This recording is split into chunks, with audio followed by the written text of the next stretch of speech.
The NBA trade market is slowly but surely heating up, and per usual, the Lakers are linked to a bunch of different names and to a bunch of different reports. And throughout the past week, we've heard about a number of them.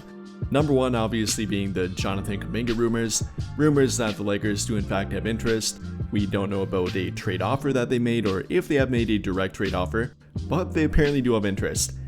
However, that's not the good news I'm talking about. Definitely not my favorite report, definitely not my favorite trade target for them. An intriguing one, but definitely not the one I'd point to. Rather, I'd point to a report regarding Herb Jones apparently maybe wanting a Lakers trade, this coming from Kevin O'Connor of Yahoo Sports, saying that his camp would maybe and probably is kind of hinting at wanting to be traded. The fact that he's played one time in the past 14 games, coincidentally against the Lakers, he played 35 minutes in that game and for the most part looked completely fine, and has not played a game since. So take from that what you will. So between these two reports, along with another one that I want to go over as well, regarding a few players on the Lakers that might be traded or that they might want to trade, this again coming from Kevin O'Connor, citing both Jared Vanderbilt and Gabe Vincent as potential trade package that they might look to trade for a wing.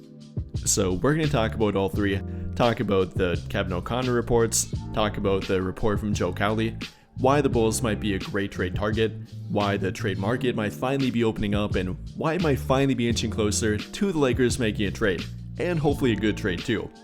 But we're going to talk about this and try to break it all down. And well, beginning with the report about a reported trade package of Gabe Vincent and Jared Vanderbilt, there's not much to like here regarding trade value. I mean, if they're trying to offload the contract of Jared Vanderbilt, that's one thing. What they can actually get for him, in fact, what they might have to include with him to give up that contract and simply get rid of it, is another thing entirely. I mean, I don't see a single team that would view that as trade value, let alone even above a negative value trade package. So no, I don't think it's a good one, not a realistic trade package, and if they want to get rid of that trade package, and yes, get rid of it, they'd have to include draft compensation. Maybe even their first round draft pick, as neither Vanderbilt nor Vincent have much trade value. Vincent at best is a neutral trade asset purely from that expiring contract. Vanderbilt is without a doubt a negative trade asset due to having a fully guaranteed 4-year $48 million contract, of which there's 3 years and $36 million left on. Nobody's gonna want that, unfortunately, or maybe fortunately if you do want him.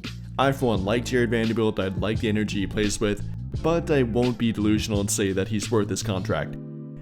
Not trying to knock on Jared Vanderbilt here, but I've seen plenty of comments about this trade package, so I just wanted to give my thoughts and detail why it's not a good value trade package, why they probably can't hope to get anything if very little from this trade package, and if anything they'd probably have to give up draft compensation or something of value with them to simply get rid of this trade package. So no, probably not the best idea, unless maybe they trade their first round draft pick for multiple lesser first round draft picks, and they include one of those draft picks in this trade to simply be able to trade it. But then moving on to the Herb Jones report, this again coming from Kevin O'Connor, saying that he might have interest in a trade, that his camp might be pushing to be traded from New Orleans, again with the fact that he's barely played in the past month, literally one time in the past month, coincidentally coming against the Lakers. Was that a showcase to try and get them to trade for him? Maybe, maybe not. Kevin O'Connor seems to think so. Seems to think that he would like to be traded, that his camp might be trying to angle for a trade and trying to maybe work out a deal of getting out of New Orleans. Whether or not that would be to the Lakers, I'm not entirely sure here. I definitely love that, and I'm sure that many Laker fans would too. Even Kevin O'Connor seems to like to think so and is kind of hinting at it here in my opinion. But regardless, his camp seems to be pushing toward a trade. The fact that he hasn't played for pretty much a month, in spite of being labeled as being hurt with an ankle injury the entire time, in spite of again playing one game that mysteriously came against a team that he might want to be traded to. If we're talking about good trade market news, and specifically for the Lakers, this would definitely have to be at the top of the list, so did want to bring that one up.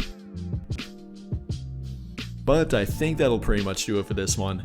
And if you enjoyed the video, then I would greatly appreciate it if you dropped a like, subscribe to the channel if you have not already, and hit that notification bell to never miss out when I upload a video.